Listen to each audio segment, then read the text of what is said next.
Shalom jemaat Tuhan, Shalom Bapak Ibu Saudara yang dikasihi di dalam nama Tuhan Yesus.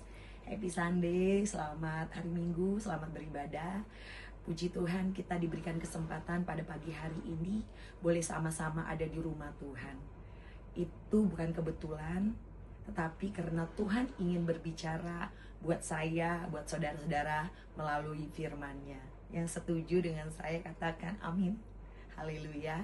Sebelum kita masuk ke dalam kebenaran firman Tuhan, terlebih dahulu saya mau perkenalkan diri saya. Nama saya Vince Siagian. Saya sudah berumah tangga. Puji nama Tuhan, Tuhan mempercayakan kami 2 putra dan 2 putri. Salam kenal buat Bapak Ibu Saudara. Tuhan Yesus luar biasa buat kita, amin. Hari ini kita akan belajar tentang kitab Markus 1 ayat 7. Sebuah pernyataan Yohanes Pembaptis yang sangat kuat tentang siapa Yesus sebenarnya. Bapak Ibu Saudara yang dikasih dalam nama Tuhan Yesus, di dalam kehidupan sehari-hari kita sering melihat orang yang ingin terlihat lebih dari orang lain. Di zaman yang mungkin kita lebih simpelnya ngomong pencitraan gitu ya. Di media sosial orang berusaha menunjukkan versi yang terbaik. Mungkin foto yang terbagus, hidup yang terlihat sukses, pelayanan yang terlihat hebat, sibuk gitu. Orang ini menunjukkan foto yang paling bagus. Kita memilih sudut pandang, wallpaper, warnanya pokoknya yang sebegitu baik ya. Kita ingin orang melihat kehidupan kita dan berkata, wow, keren ya, hidupnya enak ya, bahagia sekali ya.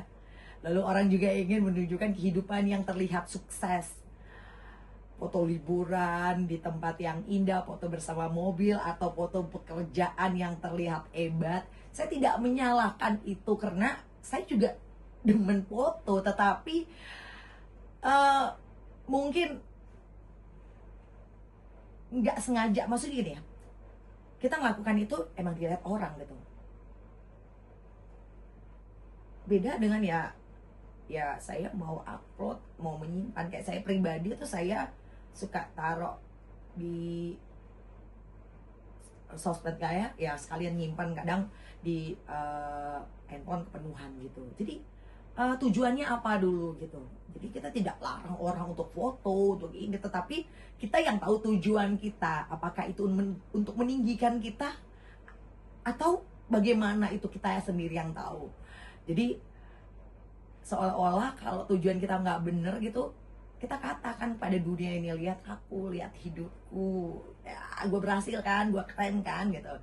Bahkan kadang tanpa kita sadari, hal-hal seperti ini bisa terjadi di dalam dunia pelayanan juga Bapak Ibu. Ada orang yang ingin menunjukkan pelayanan yang terlihat hebat. Siapa yang khotbah paling hebat, wah di panggung mana, wah jadi WL mana gitu kan.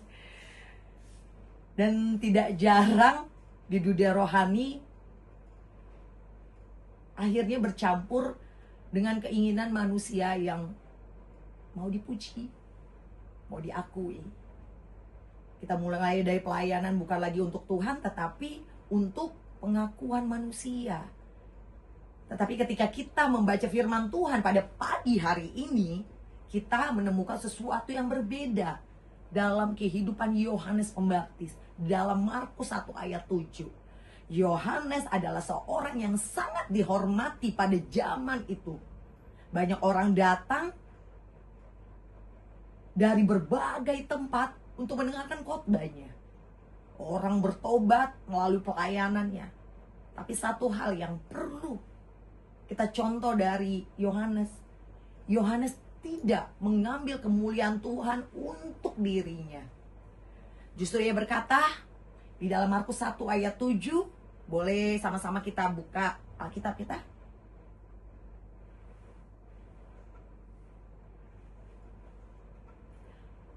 Oke, sama-sama kita baca. Mari. Sesudah aku akan datang ia yang lebih berkuasa daripadaku. Membungkuk dan membuka tali kasutnya pun aku tidak layak.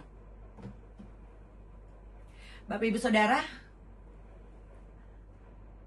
artinya Yohanes tidak meninggikan dirinya tetapi meninggikan Yesus.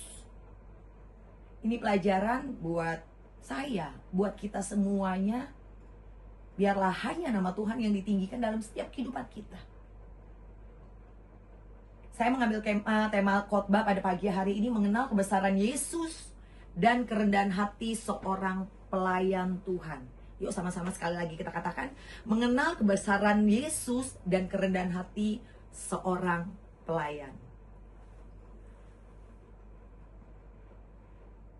Markus 1 ayat 7 terjadi pada saat pelayanan Yohanes Pembaptis di padang gurun. Ia menyuruh kepada bangsa Israel bertobat, dan mempersiapkan diri untuk menyambut kedatangan Mesias. Dan banyak orang datang kepadanya, mereka mendengarkan khotbah dan menerima baptisan, diselamatkan. Yohanes memiliki pengaruh yang sangat besar pada saat itu. Sehingga banyak orang mengira bahwa dia Mesias. Tetapi kerennya Yohanes, dia bilang bukan gue. Malah dia bilang ini, kalau bahasa sekarangnya, bukan gue, ada yang lebih hebat gitu. Mesias yang datang tuh jauh lebih besar, jauh lebih keren, hebat, jauh lebih top gitu. Dia tidak mau mencuri kemuliaan Tuhan. Dalam budaya Yahudi, pada waktu itu membuka tali kasut seorang itu adalah tugas yang paling rendah. Tugas mungkin kita dibilang tugas budak kali ya. Tugas yang derajatnya paling rendah. Tapi perkataan Yohanes sangat luar biasa. Aku tidak layak untuk melakukan tugas itu. Tugas itu jadi gak layak gitu. Ini menunjukkan betapa besarnya kemuliaan Tuhan dalam kehidupan Yohanes. Dia tidak mengambil kemuliaan Tuhan untuk dirinya sendiri, untuk dihormati, untuk disanjung. Mungkin pada saat itu panggung itu ada kesempatan, tetapi dia gak mau. Justru dia berkata, sesudah aku akan datang yang lebih berkuasa daripada aku. Itu menunjukkan kepada Yesus Kristus. Dari ayat ini kita belajar betapa pentingnya kerendahan hati, sehingga kita tidak lagi tergiur dengan sanjungan orang. Kita tidak tergiur lagi dengan kata-kata manis orang gitu. Tetapi kita tahu Tuhan yang ditinggikan di dalam setiap kehidupan kita. Amin. Pada pagi hari ini ada 3 poin yang kita mau bahas, kita mau belajar sama-sama. Yang pertama,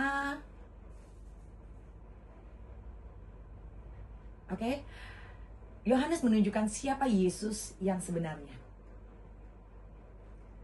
Firman Tuhan katakan, sesudah aku akan datang yang lebih berkuasa daripadaku. Artinya Yesus adalah yang lebih besar dari semua yang ada di muka bumi ini. Markus ingin menunjukkan sejak awal Injil, Yesus diperkenalkan sebagai Mesias yang berkuasa dan anak domba Allah. Yesus bukan hanya guru, Yesus bukan hanya nabi, Yesus adalah Tuhan yang datang menyelamatkan umat manusia. Bukan hanya menyelamatkan, tapi dia menebus kita. Dan itu adalah terbayar. Kita telah menerima keselamatan yang daripada dia. Tuhan Yesus disalibkan, mati, berkorban buat kita semua, sehingga kita menerima keselamatan yang daripadanya. Jadi jangan lagi kita mengenal Yesus sebagai tokoh agama, guru spiritual, motivator. Tetapi pada pagi hari ini kita belajar dari Markus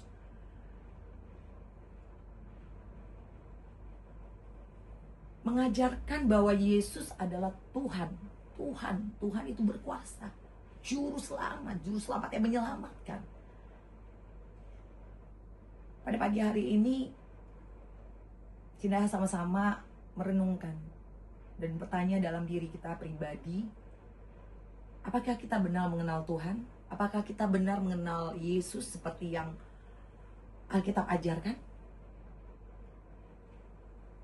kita boleh jawab dalam hati kita masing-masing. Amin. Yang kedua, Yesus mengajarkan kerendahan hati. Rendah hati bukan rendah diri, Bapak Ibu. Kadang orang salah persepsi. Rendah hati untuk memuliakan Tuhan.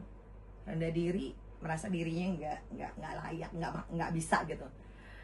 Tetapi pada pagi hari ini Yohanes mengajarkan kerendahan hati. Yohanes berkata sesuatu yang sangat mengejutkan, membungkuk itu posisi yang setengah badan ke bawah. Membungkuk dan membuka tali kasutnya pun aku tidak layak. Sampai segitunya ya Bapak Ibu Saudara ya. Dalam budaya Yahudi tadi kita udah belajar, itu adalah pekerjaan budak, pekerjaan yang rendah, pekerjaan yang paling bawah banget. Tapi Yohanes dengan tegas katakan, aku gak layak melakukan pekerjaan itu. Karena Yesus terlalu ajaib, terlalu hebat, terlalu mulia. Padahal Yohanes adalah nabi yang besar. Kalau dibilang pengikutnya banyak, sangat dihormati. Tapi dia memilih untuk merendahkan hatinya. Karena dia mengenal Tuhan. Dia tahu Tuhan. Yohanes tidak ingin orang memusatkan perhatiannya kepada dirinya. Tetapi Yohanes mau orang memusatkan diri kepada Tuhan melalui hidupnya. Semakin orang mengenal Tuhan, semakin dia sadar bahwa semua yang ia miliki adalah anugerah. Ada lagu kan? Adikku. Siapakah aku ini, Tuhan? Jadi biji matamu. Biar itu kita perkatakan. Semua yang kita miliki itu adalah anugerah yang daripada Tuhan. Jadi Bapak Ibu Saudara,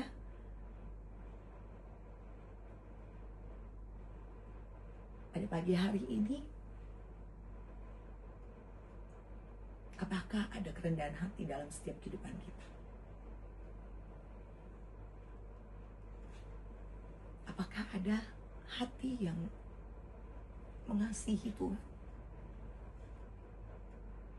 Karena pelayanan bukan tentang seberapa terkenal kita, berapa hebat kita.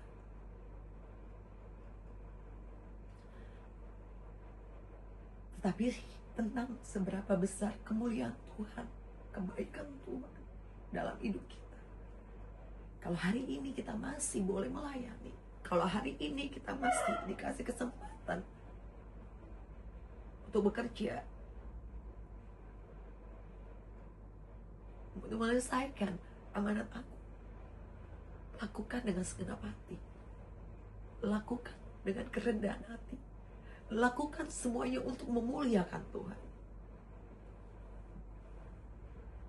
Dan kita berkata, bukan aku tetapi Kristus.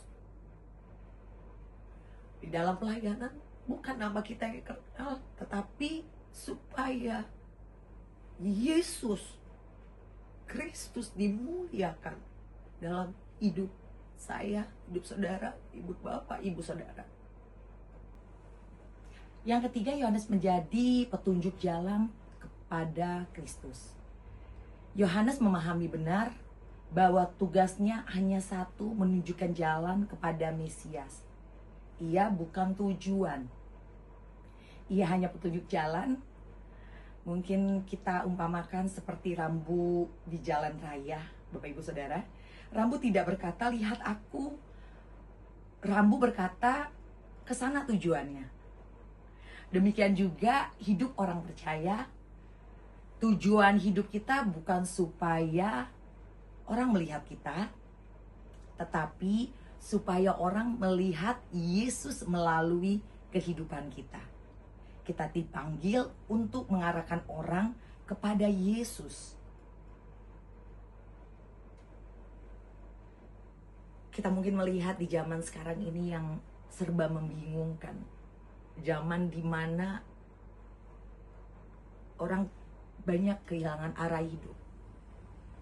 Dan kita mendengar perang yang sedang terjadi. Banyak kebingungan. Saya pribadi ada ketakutan. Tetapi kembali lagi, saya percaya ketakutan saya ini tidak membuat saya jadi aman gitu. Tapi saya serahkan seluruh kehidupan saya dalam Tuhan. Sama seperti kita dipanggil untuk menjadi petunjuk jalan kepada Kristus. Kita tadi sudah singgung, bukan tentang kita, tetapi tentang Tuhan. Kita boleh perbuat dari perkataan kita, sikap kita, cara hidup kita. Firman Tuhan katakan, dari buahnya lah aku akan melihat. Dari buahnya lah aku melihat. Apakah buahnya manis? Apakah buahnya jelek gitu. Jadi kita nggak harus ngomongin, gue pelayan Tuhan, gue rajin begini, gue rajin begitu. Tetapi kita tidak bisa menikmati buahnya. Bagaimana kita mau menjadi petunjuk jalan bagi Kristus, tetapi kita tidak bisa menjaga hati, pikiran kita, sikap kita, cara hidup kita. Sehingga orang melihat Kristus ada di dalam hidup kita, ada dalam hidup Bapak Ibu Saudara. Kalau orang bilang, alah munafik, gitu kali ya. Mungkin kita mau ada ilustrasi gini. Seorang bermain bola. Bapak Ibu Saudara tahu ya, apalagi yang bapak-bapak senang sekali main bola. Suatu hari tampil di sebuah lapangan yang besar, yang hebat, ribuan orang yang hadir. Ketika ia selesai bermain, semua orang hadir dan bertepuk tangan. Wah, apalagi kalau ada gol yang dicapai ya, seperti Ronaldo, Messi itu. Wah, kalau gol dicapai, wah, tepuk tangan udah kayak apa gitu ya. Jadi sudah selesai nih pertandingan ini. Namun pemain bola itu tidak terlihat senang. Dia terus lihat kiri, kanan, kiri, kanan gitu kan. Dia terus melihat ke belakang kemana gitu. Udah tuh temannya bilang, bro, lu ngeliat apaan sih gitu. Bahasa saya ya.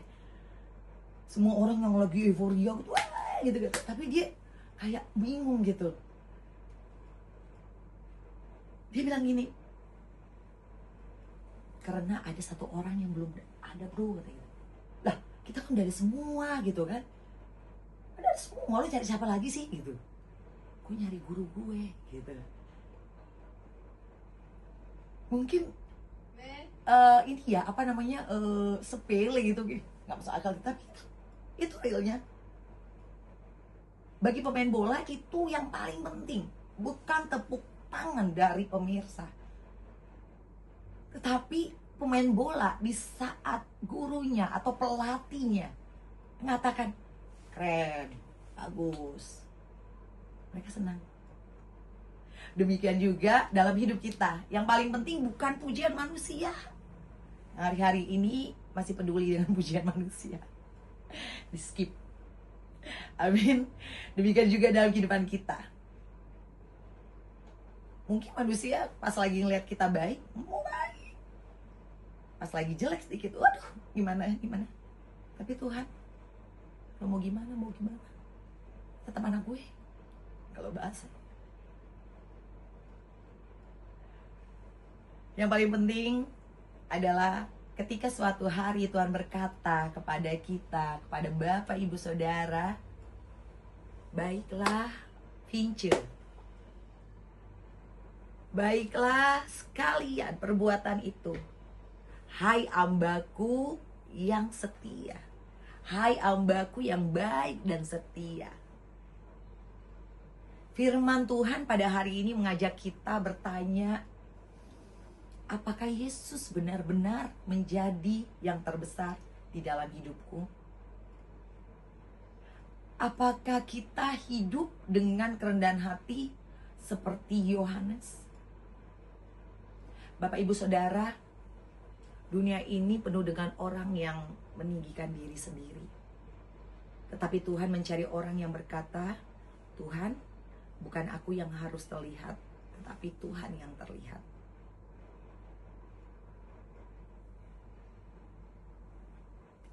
Bapak Ibu Saudara, Tuhan membutuhkan orang-orang yang bukan meninggikannya.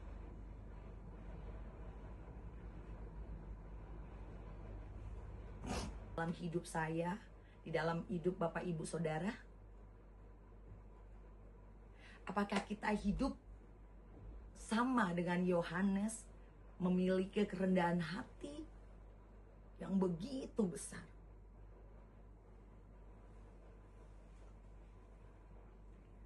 Bapak Ibu Saudara, dunia ini penuh dengan orang yang ingin meninggikan dirinya sendiri. Itu yang terjadi hari-hari ini. Tetapi Tuhan mencari orang-orang yang berkata, Tuhan, bukan aku yang harus terlihat, tetapi Yesus yang harus terlihat di dalam setiap kehidupan kami. Dunia ini membutuhkan orang-orang yang percaya, yang bukan meninggikan diri, tetapi meninggikan Yesus sebagai juru selamat, sebagai satu-satunya Allah yang berkuasa. Markus 1 ayat 7 mengajarkan 3 kebenaran yang penting. Yesus adalah Tuhan yang berkuasa dan jauh lebih besar daripada manusia. Yang kedua, kerendahan hati adalah sikap hidup yang harus dimiliki pelayan Tuhan. Yang ketiga, hidup orang percaya harus menunjukkan orang lain kepada Kristus. Sehingga amanat agung tersampaikan, pengenapan firman tersampaikan. Seperti Yohanes Pembaptis berkata di dalam Yohanes 3 ayat 30, ia harus semakin besar tetapi aku semakin kecil. Saudara-saudara, itu adalah doa hidup seorang hamba Tuhan yang sejati. Kiranya firman atau doa itu juga menjadi pedoman dalam hidup kita. Tuhan, dalam hidupku biarlah Engkau yang semakin besar. Di dalam keluargaku Engkau semakin besar dipermuliakan. Di dalam pelayananku biarlah orang melihat Yesus bukan diriku. Dan ketika kita hidup seperti itu, Tuhan akan dipermuliakan di dalam hidup kita masing-masing. Amin. Saya percaya pada pagi hari ini, firman ini bukan hanya kita dengar, tapi firman ini menjadi pedoman dalam hidup kita masing-masing. Bertumbuh, berakar, dan kita melakukannya. Terima kasih. Tuhan Yesus memberkati.